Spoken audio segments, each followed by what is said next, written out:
Enggak. Assalamualaikum warahmatullahi taala wabarakatuh. Perkenalkan, nama saya Haikal Nasibur Rahmat. Saya dari Fakultas Teknik dan Ilmu Komputer, Prodi Informatika. Dan saya akan mempresentasikan yang berjudul menciptakan inovasi bagaimana teknologi mengubah cara kita bekerja. Dan ini inovasinya. Inovasi menurut Everett M. Roger mendefinisikan bahwa inovasi adalah suatu ide, gagasan, praktek, atau objek atau benda yang disadari dan diterima sebagai suatu hal yang baru oleh seseorang atau kelompok untuk diadopsi. Nah, pentingnya mengelola potensi diri dalam menghadapi dunia kerja. Memiliki karir yang sejalan dengan passion tentu menjadi harapan bagi sebagian besar orang, namun ketidakmampuan mengelola potensi diri untuk berkarir sesuai dengan passion akan berdampak pada beragam permasalahan dalam pekerjaan. Perasaan tidak nyaman dalam bekerja, dorongan untuk berpindah-pindah pekerjaan. Hal tersebut akan berdampak buruk bagi pengembangan karir seseorang. Nah, selanjutnya, pengembangan teknologi di masa depan. Yaitu menurut Albert Einstein pernah berkata, I fear the day that technology will surpass our human interaction. The world will have a generation of idiots.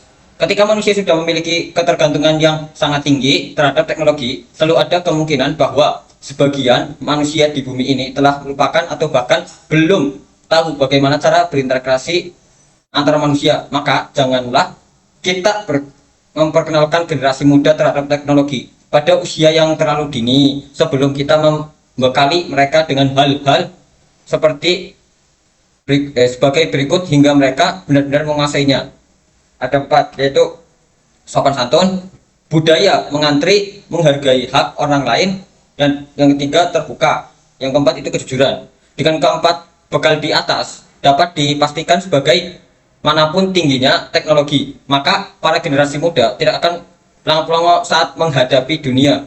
Sangat disayangkan di Indonesia, kita ini terlalu mementingkan kecerdasan intelektual, bahkan pada usia dini tanpa memberikan mereka bekal kecerdasan emosional terlebih dahulu. Nah, Indonesia akan berubah bila saat TK hingga kelas 3 sampai 4 SD maupun MI anak-anak benar-benar belajar hingga menguasai keempat bekal di atas. Nah,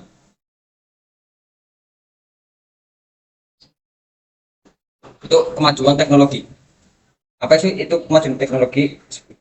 Seperti pengertian hardware adalah segala piranti atau komponen dari sebuah komputer yang sifatnya bisa dilihat secara kasat mata dan bisa diraba secara langsung. Dengan kata lain, hardware merupakan komponen yang memiliki bentuk nyata. Hardware atau perangkat keras berfungsi untuk mendukung segala proses. Nah, dalam komputerisasi dan bekerja sesuai perintah yang sudah ditentukan penggunaannya atau yang sering disebut dengan adanya komponen hardware, maka bentuk output dari setiap proses bisa direalisasikan. Nah, jenis-jenisnya itu ada 5. Yang pertama, perangkat masukan, input device, perangkat keluaran, output device. Dan yang kedua, perangkat memprosesan, proses device. Nah, yang ketiga itu tadi perangkat keluaran, output device. Yang keempat, perangkat penyimpanan, strong units. Dan yang kelima, yang terakhir yaitu perangkat tambahan peripheral. Nah, yang selanjutnya itu pengertiannya. Pengertian dari software adalah suatu bagian dari sistem komputer yang tidak memiliki wujud fisik dan tidak terlihat karena merupakan sekumpulan data elektronik yang disimpan dan diatur oleh komputer berupa program yang dapat menjalankan suatu perintah, software, dan beberapa fungsinya. Itu yang pertama, menyediakan fungsi dasar dari sebuah komputer sehingga dapat dioperasikan. Misalnya, ketersediaan sistem operasi dan sistem pendukung pada komputer. Nah, yang kedua, pengaturan setiap hardware yang ada pada komputer sehingga dapat bekerja secara simultan. Dan yang ketiga, menjadi penghubung antara beberapa perangkat lunak lainnya dengan hardware yang ada pada komputer. Dan selanjutnya itu ada jenis-jenis software yang sering kita lihat, yaitu operating system, sistem operasi. Dan yang kedua itu programming language, bahasa pemrograman, aplikasi pemrograman, program aplikasi. Nah, selanjutnya itu distribusi software. Distribusi software itu ada 5. Yang pertama freeware, open source, hardware, shareware, spyware. Nah, selanjutnya yang dijelaskan apa itu AI. AI yang juga dikenal sebagai kecerdasan buatan adalah teknologi yang memiliki kemampuan pemecahan masalah masalah layaknya manusia. Dalam prakteknya, AI akan menyimulasikan kecerdasan manusia. Teknologi ini dapat mengenali gambar, menulis puisi, dan membuat prediksi berbasis data. Nah, terdapat suatu platform yang berfungsi memanfaatkan teknologi AI, dan teknologi digunakan hampir setiap hari oleh masyarakat. Nyatanya, media sosial menjadi salah satu contoh AI dalam kehidupan sehari-hari, seperti Facebook dan Instagram. Nah, keduanya menggunakan teknologi AI untuk mengenali dan mempelajari interaksi para pengguna sehingga konten yang ditawarkan dapat sesuai dengan minat para pengguna. Nah, tidak hanya itu, Twitter nyatanya juga menggunakan teknologi AI untuk mendeteksi tweet yang mengandung ujaran kebencian. Nah, pada sejumlah media sosial tersebut, artificial intelligence bertugas menghimpun semua data para user dan lain-lain. Di era digital ini, era teknologi informasi yang terus berkembang, pendidikan telah menjadi salah satu sektor yang paling terpengaruh. Salah satu inovasi terbesar yang mengaruhi dunia pendidikan adalah menggunakan kecerdasan buatan AI untuk membuat media pembelajaran yang lebih menarik dan efektif. Nah, berikut ini adalah 5 aplikasi kecerdasan buatan AI gratis yang dapat membantu kalian dalam membuat media pembelajaran yang berkualitas. Yaitu yang pertama Canva, Lumen 5, Sway, Trello, Auton. Nah, dari 5 itu, manfaat aplikasi kecerdasan buatan ini tidak hanya mempermudah kamu untuk pembuatan media pembelajaran, tetapi juga meningkatkan kualitas mengajar dan mempelajari. Dengan berbagai alat dan teman-teman dapat menciptakan materi pembelajaran yang lebih menarik, interaktif, dan suatu dengan kebutuhan kalian. Semakin banyaknya inovasi dalam penggunaan kecerdasan buatan di bidang pendidikan, kecerdasan buatan di bidang pendidikan akan terus memajukan cara kita belajar dan mengajar di masa depan dengan mudah. Nah, pembelajaran selanjutnya yaitu dampak dari gawai. Nah, apa itu gawai? Sebelum kita jelaskan, yaitu gawai adalah perangkat elektronik atau mekanik yang memiliki fungsi praktis dan terus mengalami perubahan gawai. Juga dikenal dengan istilah gadget seperti HP, laptop, dan lain sebagainya, sistem yang berdigital. Pada era ini, era digital juga bisa terjadi perubahan perilaku komunikasi generasi milenial dan generasi Z. Perubahan tersebut dapat dilihat dalam kehidupan sehari-hari, seperti kurangnya interaksi tatap muka karena kehadiran gawai. Fenomena ini juga terjadi pada generasi milenial dan generasi Z. Penelitian ini bertujuan memprediksi perilaku komunikasi milenial dan generasi Z dan telah degradasi komunikasi antar muka yang terjadi. Adapun teori yang digunakan adalah perilaku komunikasi interpersonal, komunikasi generasi milenial, komunikasi generasi Z, media baru, dan behaviorisme sosial. Nah, selanjutnya itu globalisasi. Pada zaman globalisasi ini dituntut untuk menciptakan sesuatu yang baru dengan tujuan hal tersebut dapat memberikan manfaat untuk diri sendiri dan orang lain. Oleh karena itu, individu dituntut untuk menjadi pribadi yang kreatif agar dapat bersaing di era globalisasi saat ini. Untuk menunjang pemahaman kita mengenai kreativitas, berikut disajikan beberapa pendapat para ahli mengenai pengertian kreativitas. Kreativitas merupakan daya menciptakan sesuatu yang menuntut pemusatan perhatian, kemauan, kerja keras, dan ketekunan. Menurut Sulaiman Sahlan dan Maswan, kreativitas adalah ide atau gagasan dan kemampuan berpikir kreatif. Sementara itu, dalam Kamus Besar Bahasa Indonesia, yang dimaksud dengan kreativitas ialah kemampuan untuk menciptakan daya cipta. Nah, yang selanjutnya yaitu kunci strategi inovasi. Yang pertama, analisis strategis. Yang kedua, putusan strategis. Yang ketiga, tindakan strategis. Yang keempat, mewujudkan ide inovasi. Nah, yang pertama itu penjelasannya yaitu diagnosis, pemikiran, hal yang akan terjadi, serta solusi atau langkah, ide-ide anti mainstream. Penyusunan inovasi yang kreatif dengan skala prioritas dan runtutan yang tepat dengan strategis, tidak asal-asalan. Rancangan inovasi yang telah disusun sesuatu di atas di kaptor atau di catatan dan dijadikan notes sehingga menjadi list. yang akan dilakukan selanjutnya.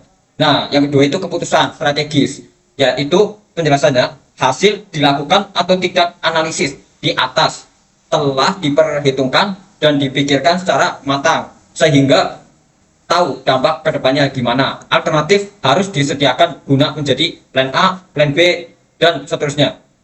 Nah, strategisnya sudah, keputusan strategisnya sudah, analisis strategisnya sudah. Nah, saya akan menjelaskan yang nomor 3, tindakan strategis. Tindakannya seperti apa?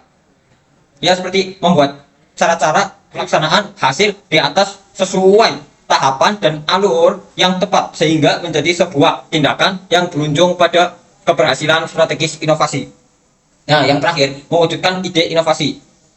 Cukup simpel kalau yang terakhir, yaitu hanya action atau perilaku real pelaksanaan dari strategis inovasi di atas. Yang ketiga itu pesan berikutnya, yaitu hasil dari kreativitas dengan inovasi, yaitu dalam berwirausaha mewujudkan duet atau kombinasi utama dari kreativitas dan inovasi guna menjadi pihak yang berbeda serta berciri khas dengan bersaing dengan para kompetitor.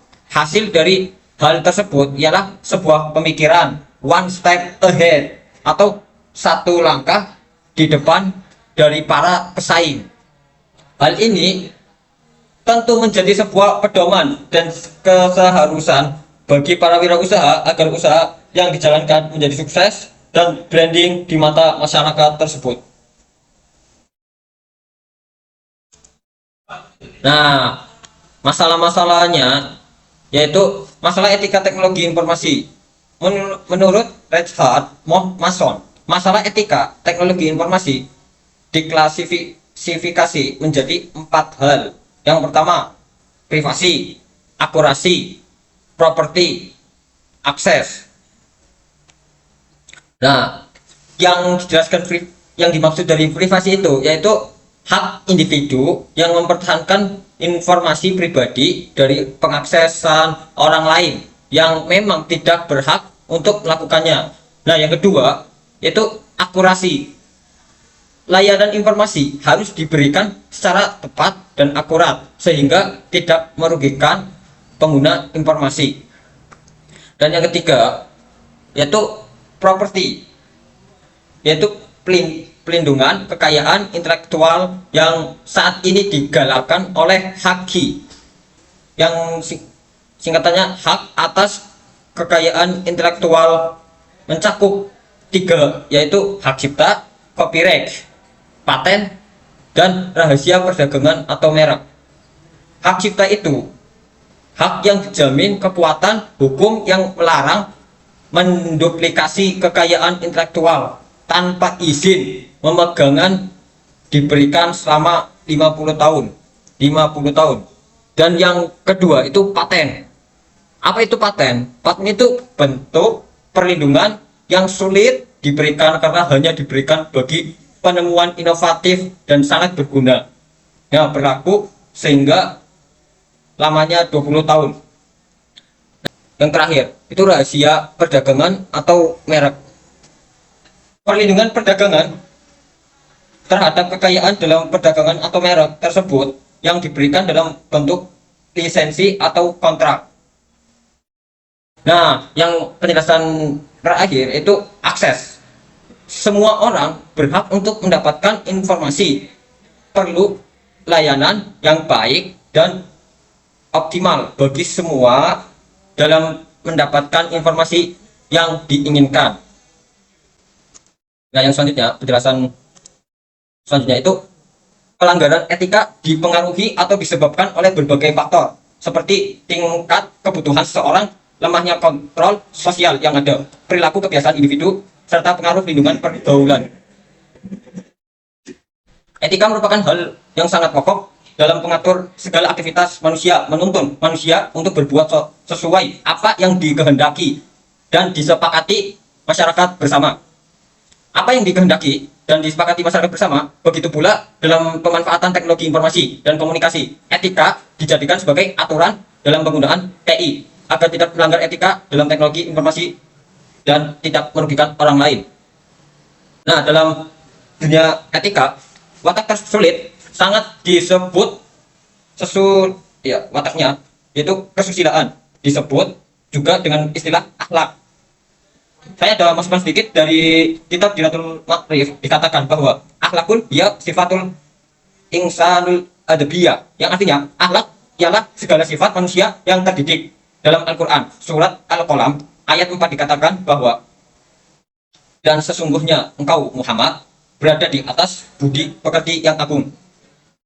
Dan dalam sebuah hadis pun ada yang menyatakan bahwa aku diutus hanya untuk menyempurnakan akhlak yang mulia.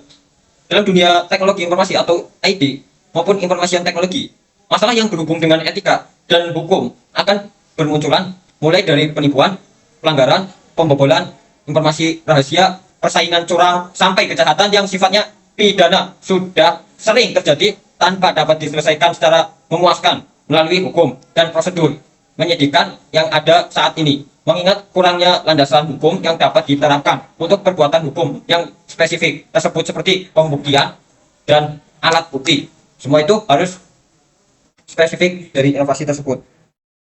Nah, yang selanjutnya yaitu terima kasih sudah menonton channel saya dari Kak Haikal Siddiq Rahmat. Mohon maaf bila ada tutur kata yang salah maupun perbuatan yang tidak menyenangkan ditonton. Mohon maaf. Sekali lagi, wabillahi taufiq wal hidayah. Wassalamualaikum warahmatullahi wabarakatuh. Terima kasih sudah menonton.